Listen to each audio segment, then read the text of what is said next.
이번 동영상에서는 제가 개인적으로 경험했던 회의론적 의심에 관련된 부분에 대해서 말씀드리겠습니다.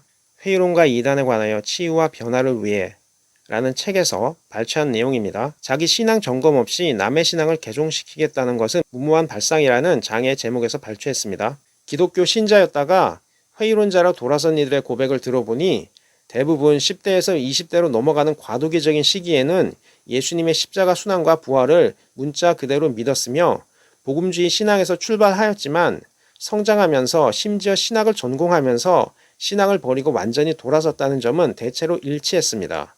그들은 믿음의 핵심에서 출발하여서 하나님께 영광을 돌리려고 신학까지 공부했으나 뜻하지 않게 회의론적 입장의 해석이 갖는 논리적 근거의 합리성에 설득당하면서 점진적으로 외곽지역으로 끌려갔으며 경계선까지 밀려났습니다. 그곳에서 믿음의 경계선 안쪽에서 의심을 바라보면서 갈등하다가 급기야 경계선을 넘어서 의심의 영역에서 믿음을 바라보는 상태에 떨어졌고 이제는 의심의 핵심으로 빨려들듯이 돌아선 사람들이었습니다.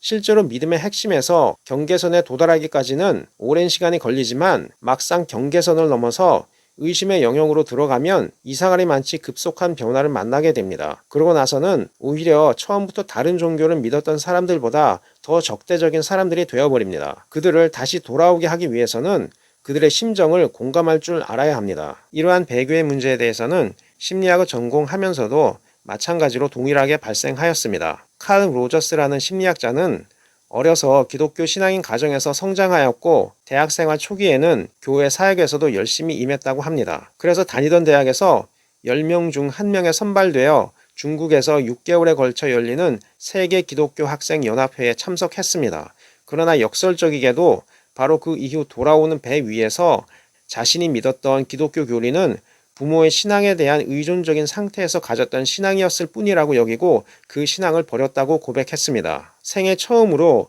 기독교 근본주의 환경이 아닌 다른 종교, 다른 문화권 사람들을 만나니 기독교 교리를 전도를 한 게 아니라 전도를 당한 것입니다. 그는 돌아오는 배 위에서 어느 날 밤 갑자기 예수님은 신이 아니라 다른 사람과 전혀 다르지 않은 평범한 인간일지 모른다는 자각을 했다는 것입니다. 이처럼 자기 신앙을 점검하지 않고 남의 신앙을 개종시키겠다는 발상이 얼마나 어리석고 무모한 일인지 깨닫습니다. 지금의 한국 교회는 물리학 학부 과정만 졸업하고 자신이 아인슈타인이나 스티븐 호킹이라고 주장하며 전 세계에 물리학을 전하겠다고 다짐하는 어린아이들과 같습니다.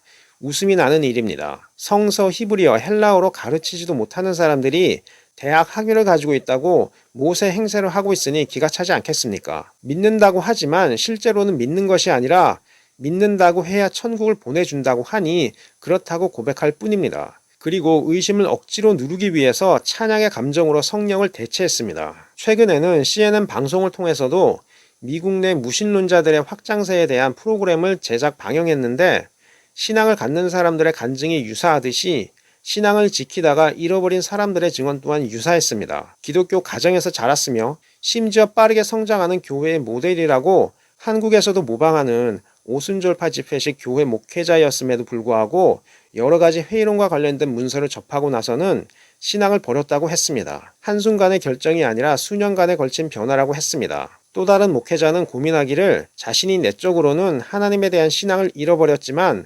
겉으로는 신앙의 지도자로서 믿는 척 신도들 앞에 서서 설교하는 것이 힘들다고 했습니다. 자신이 가족을 부양하기 위해 기독교 교리를 믿는 척 거짓말하는 사람이 될 것이라고는 생각지 못했다는 것입니다. 성경을 읽으면서 설교를 준비하면서도 문득 자신은 이것을 믿지 않는데 다른 어떤 것도 믿지 않는데 하는 생각이 들어서 두려움까지 느꼈다고 합니다. 마치 하나님께서 자신을 버린 것 같다는 생각까지 들었다고 했습니다. 제가 한국교회 목회자들한테 묻고 싶은 것은 예수님께서 가룟 유다를 내보내시고 가르치셨던 그 신학을 외울 정도로 그리고 거부감 없이 그 말씀을 깊이 묵상할 정도로 성장한 사람이 아니라면 절대로 자신을 모세, 다윗, 바울 이렇게 말해서는 안 됩니다. 정말로 믿는 사람이 설교를 해야지 속으로는 믿지 않으면서 의심이 솟구쳐 올라오는 것을 억지로 누르면서 믿는 척하는 것은 설교가의 자세가 아닙니다. 그러면 언젠가는 회의론에 넘어지게 되어 있습니다. 그 의심이 없고 회의론자들의 말을 들어도 흔들리지 않으면서 그들을 설득할 수 있는 그런 마음을 갖지 않았다면 절대로 목회자라고 해서는 안 됩니다. 대학을 나온다고 해결되지 않습니다. 정말로 믿어야 합니다. 이러한 기독교인, 심지어는 목회자라고 하면서도 영적으로는 성장하지 못했고 어린아이와 같은 그런 사람들의 갈등을 이해해야 합니다. 한국 목회자들 중에도 그런 사람들이 있을 것입니다. 의심을 억누르고 음악을 틀어서 소리를 질러서 감정을 느끼면서 성령이라고 간주하는 것입니다. 그것은 성령이 절대로 아닙니다. 음악에 따라 움직이는 감정과 정서는 성령이 아닙니다. 성경적으로도 아닙니다. 예레미야서를 보십시오.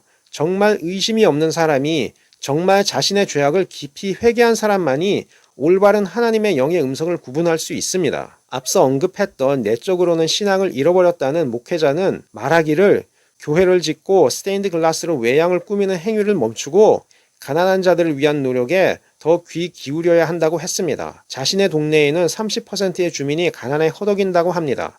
교회 짓는 공사에 바치는 돈으로 그들을 먹일 수 있다고 합니다. 모순되게도 예수님께서 하셨을 말씀을 신앙을 잃어버렸다는 목회자가 하고 있습니다. 예수님께서 계셨다면 어쩌면 그의 말을 듣고 내가 하나님의 나라에서 멀지 않도다 하셨을 것입니다. 그들에게 한 것이 곧 나에게 한 것이라고 하시면서 말입니다. 예수님은 솔직히 못 믿겠다는 사람을 절대로 악마라고 하지 않으십니다. 오히려 믿는다고 하지만 선행을 행하면서 동시에 약해 보이는 사람을 곤란해서 괴롭히고 성범죄 저지르고 돈을 빼앗고 회당에서 내어쫓는 사람을 악마라고 하셨습니다. 선행과 악행을 번갈아가며 행하는 것입니다. 비판하면 선행과 종교 행사 참여 이력을 쏟아내면서 자신을 비판하는 이들이 사단이라고 저주하면서 말입니다. 목회자 원하는 대로 하나씩 교회를 짓자는 신보는 자기 욕심을 위한 것이지 바울의 선교가 아닙니다. 교회를 모두 없애자는 주장이 아니라 정도 있게 하라는 것입니다. 모든 목회자가 모두 하나씩 예루살렘 성전 규모의 교회를 갖겠다는 생각이 문제라는 것입니다. 설사 그렇게 교회를 짓자고 하는 이들이 있다 하더라도 가난한 자 찾아오라고 성도들에게만이라도 전화번호, 집 주소 개인적으로 공개하고 무상으로 돈을 주는 목회자가 있습니까? 한국과 미국 어디에도 없습니다. 성도들로부터 무한정, 무기한 돈으로 헌금 받고 노동봉사를 떠넘기면서 자신의 계좌에 무한정 돈을 쌓으려는 목회가 어떻게 사람을 구하겠습니까? 가룟 유다나 게하시 같은 집사, 권사, 장로만 모이는 것이 교회입니다. 앞선 목회자는 언젠가는 자신이 내적으로는 무신론자가 이미 되었음을 드러낼 것이지만 그로 인해 놀라고 당황할 신도들이 염려된다고 합니다. 그가 신앙의 회의를 품게 된 이유는 하나님께서 자신의 아들을 십자가에 죽여서 인류를 구원한다는 계획 자체가 이치에 맞지 않는 논리라는 생각이 들어서였다고 솔직히 인정했습니다. 자식을 키우는 아버지로서 그것이 신의 방식이라는 것을 이해할 수 없었던 것입니다. 중요한 것은 기독교 교리가 어떠하냐는 지식적인 문제가 아니라 비록 교리는 알지만 그것이 가능한 이야기이며 합리적인 선택이냐 하는 문제 때문에 갈등하는 것입니다. 예전에 구입한 사회심리학 관련 책에서도 사람들의 신념이 얼마나 쉽게 바뀌는지를 지적하면서 한 젊은 부부의 사례를 실었습니다. 아내가 책을 집필했는데 영어로는 This Dark World 입니다. 저자는 캐롤라인 브릭스라고 합니다. 기독교 근본주의 신앙으로 개종했다가 이후 다시 신앙을 버렸다는 내용의 글입니다. 그녀와 남편은 젊었을 때 기독교에 냉소적이었다가 소위 말하는 영적 체험을 하고 난 이후 복음주의 개신교 신앙을 신봉했다고 합니다. 그 이후 무려 20년이나 신앙인으로 살았다고 합니다. 남편 역시 기독교로 개종하여 록밴드를 그만두고 기독교 단체와 함께 기독교 음악을 부르며 복음을 전도했다고 합니다. 사례에서는 기독교로 개종한 지 얼마 지나지 않아서 토네이도가 몰아쳤는데 이동식 주택에 거하면서 믿음으로 견뎌야 한다면서 지하 방공호로 내려가지 않고 팝콘을 만들어 먹으면서 버텼다고 합니다. 당시에는 인간의 이성적 판단보다 믿음으로 사는 것이 의무라고 생각했었다고 합니다. 비록 다른 이동식 주택은 바람에 넘어졌으나 자신들의 이동식 주택은 조금만 옮겨졌을 뿐 고정되었다고 합니다. 하나님께서 자신들을 살려주셨다고 믿었다고 했습니다. 그들은 소위 말하는 근본주의 기독교 외에 다른 평범한 기독교인들을 비웃었다고 합니다. 듣다 보면 사형리만을 전하는 현재 선교단체나 한국의 대부분의 복음주의라고 주장하는 교회가 보이는 태도와 일치합니다. 한국의 기독교는 바로 그러한 미국인들의 기독교를 그대로 받아들였습니다. 자신을 방어하기 위한 그 어떤 보호 행동도 불신이요 하나님을 의지하지 않는 곧 믿음이 부족한 행태라는 것입니다. 지난 책에서도 언급했지만 우리나라 교회에서도 그러한 주장만 하다가 결국 한 젊은 학생이 도서지방에 선교 갔다가 해변에서 시신으로 떠올랐던 것입니다. 그러한 부류의 기독교인들은 자신들만이 순수한 초기 기독교 사도들이며 다른 기독교인들은 구원받지 못한 기독교인이라고 여깁니다. 이후에 책의 저자는 그러한 자신의 태도가 자만심과 자기기만, 셀프 디셉션, 그리고 합리화에서 나온 태도였다고 회고했습니다. 그녀는 내적으로는 때때로 의심 때문에 갈등했다고 합니다. 그럴 때마다 자신을 책망했다고 합니다. 그런데 40살에 대학원을 다니면서 자신의 신앙생활이 자신의 삶을 잘못 이끌었다는 생각을 갖게 되었다고 합니다. 그리고는 신앙과 가정을 함께 벌였다고 합니다. 왜 예수님을 영접하고 강한 열정에 사로잡혀 전도했고 평생을 예수님을 전하는 사역에 쏟으려 했던 사람이 갑자기 이제는 안 믿는다고 하겠습니까? 사람들의 심리가 변하는 이유에는 여러 가지가 있겠지만 신앙에 있어서 정말 의심 없는 목사여서 신도들의 불신의 질문에 대답할 능력이 없다면 성급하게 집회식 전도 방식으로 사람들의 수를 늘릴 생각을 하지 마십시오.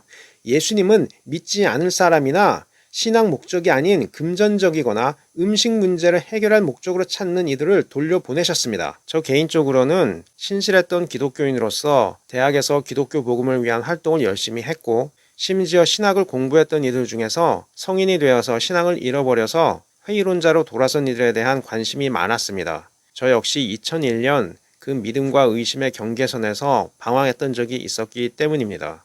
지금은 누가 어떤 회의론적 관점의 주장을 한다 하더라도 흔들리지 않는 신앙인으로서 성장하였지만 만약 그러한 힘든 과정을 당시 거치지 않았었다면 현대 회의론적 관점의 비판과 해석의 관점은 어쩌면 이단 교리만큼 어린 기독교인들에게는 위험한 요소일지 모릅니다. 우리는 이해할 수 없는 교리를 들을 때 논리적인 사고 판단력과 경험을 적용할 수 있는 근거가 약하다는 사실을 깨닫고 그러한 이야기에 대해서 강한 의심과 거부감을 드러냅니다. 이 사실은 의심에 관하여 설명하면서 반복하겠습니다. 설사 예언과 인간 내면의 이해의 깊이에서 진실한 면을 보았다 하더라도 믿어야 할 교리에 대해서 어떻게 합리적인 설명력을 찾을 수 있는지 그 문제를 놓고 고민합니다.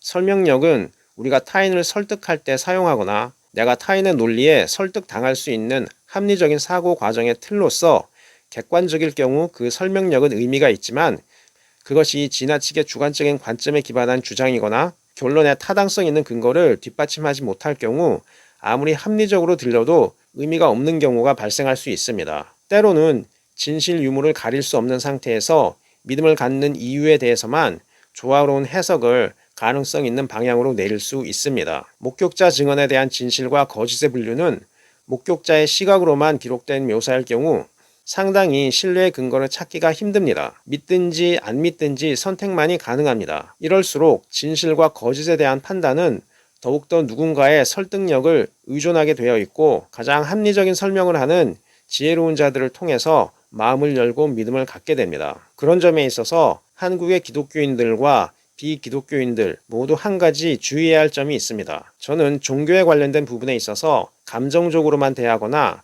한쪽만의 견해를 주장하기보다는 자기에게 유리한 해석이든지 불리한 해석이든지 모든 것을 포용하되 분석의 관점이나 의견을 객관적 방법으로 해석하여서 신뢰를 주는 방향의 토론이 중요하다고 생각합니다. 물론 자신을 재림 예수라고 주장하거나 메시아라고 하는 정신과적 문제나 사기 행위로 의심되는 주장에까지 포용적으로 대하라는 뜻은 절대로 아닙니다. 합리적인 의심에 한해서만 그렇게 대하라는 뜻입니다. 비합리적이면서 지리멸렬한 주장만 되풀이하는 사람은 정신병자로 보아야 합니다. 정신병과 종교적 신념은 분명히 구별돼야 합니다. 또한 악의적인 사이비 교주와 달리 꾸준히 정신과 치료를 받으면서 망상을 극복하기 위해 노력하는 정직한 사람들 역시 구분되어야 합니다. 내면에 자신의 정체성과 다른 존재로서의 정체성을 주장하는 음성이 들려서 당황하여 정신과 전문의를 찾는 정직한 사람들이 있습니다. 그러한 내적인 음성을 자신의 것이 아니라고 여겨서 치유를 위해 도움을 구하는 선택은 용기 있는 그리고 정직한 사람이라는 증거입니다. 그러나 개중에는 그 거짓을 믿고 타자의 연약한 심리를 이용해서 자신의 욕망을 채우는 이기적인 사람들이 있고 그런 사람들을 비판하는 것입니다.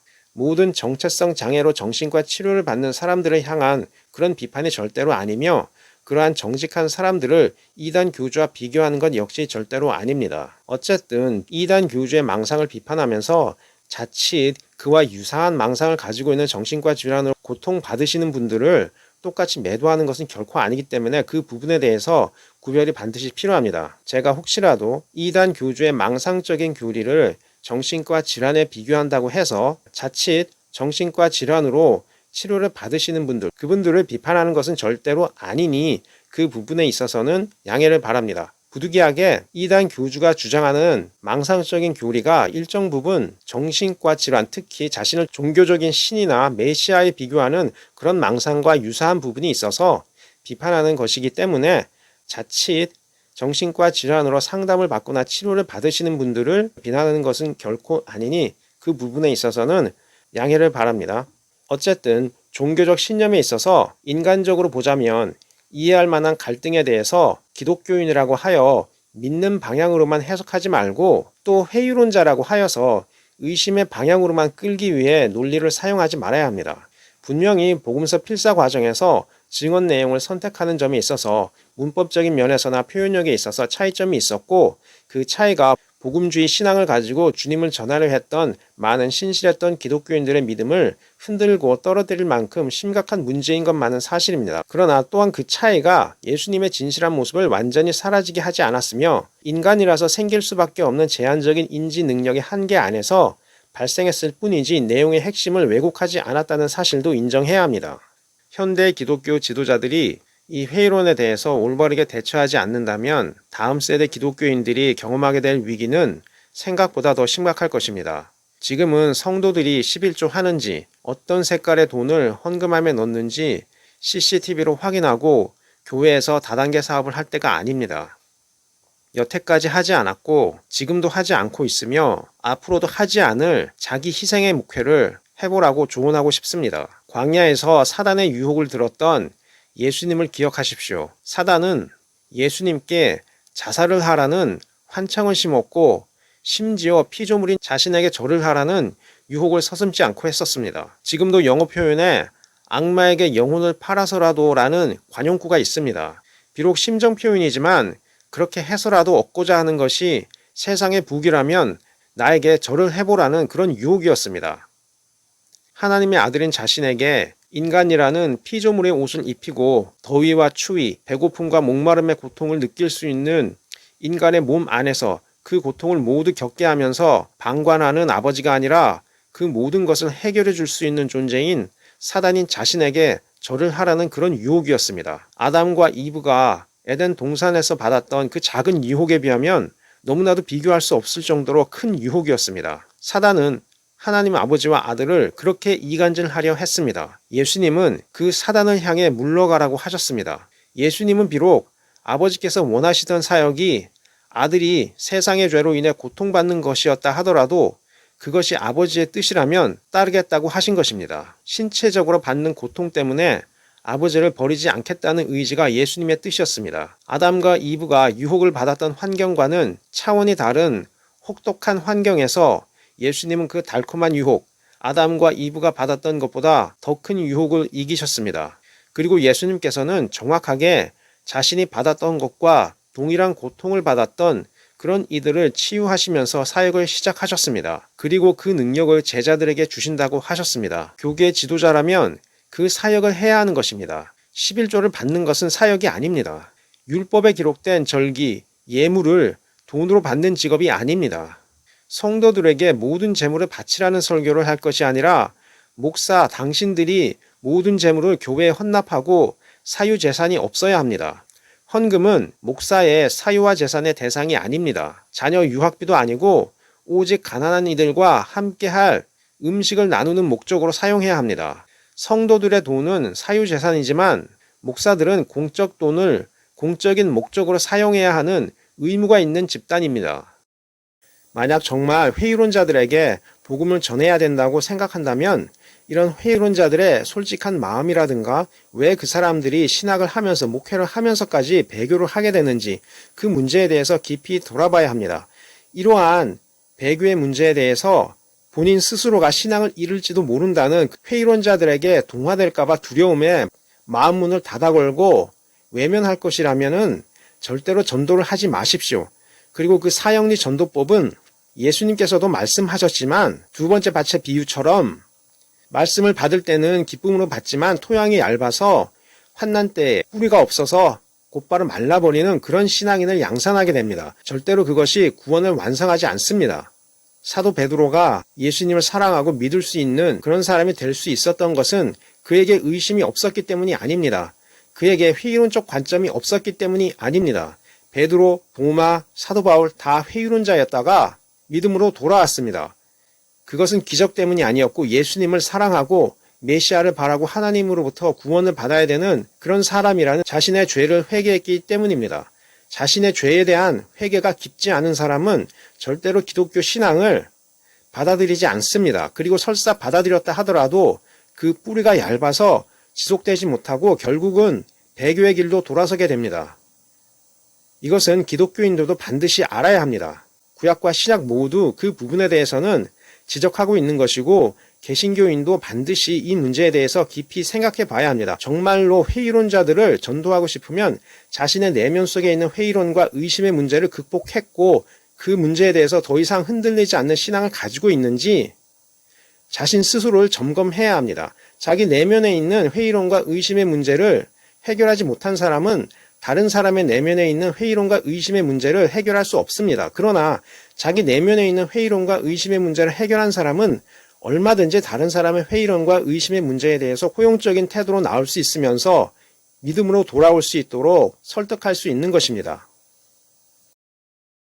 지금 회의론과 이단의 문제에 대해서 적절하게 대처하지 않으면 마지막 심판날에 사형리 문답을 거쳤으니 나를 구원하지 않으면 당신이 거짓말을 한 것입니다 하는 논리가 목사들 당신들을 구원하지 않을 것입니다. 한국의 이단과 회의론의 문제가 확산하는 것은 목회자들 당신들 잘못입니다. 제가 반복적으로 동영상을 제작하면서 비판을 하는 대상을 목회자로 삼는 이유는 그동안 목회자들이 자신들의 할 일이 어떠하다는 생각은 하지 않고 성도들에게 교회 목회자들이 했었어야 할 그런 힘든 일을 다 짐지을 뿐만 아니라 자신들은 그런 힘든 일과 상관없이 형식적으로 사진 찍는 가난한 이들과 함께 사진을 찍고 나 이것 했다라는 것을 보여주기 식으로 광고를 할 목적으로 자신을 나타내는 것 외에는 실질적으로 어려운 일을 하지 않는다는 생각 때문입니다. 제가 회의론자들에 관련된 부분에 있어서 어떤 질문을 하였고 또한 어떤 대답이 필요한지에 대해서는 제 책에 자세히 적었습니다. 끝까지 들어주셔서 감사합니다.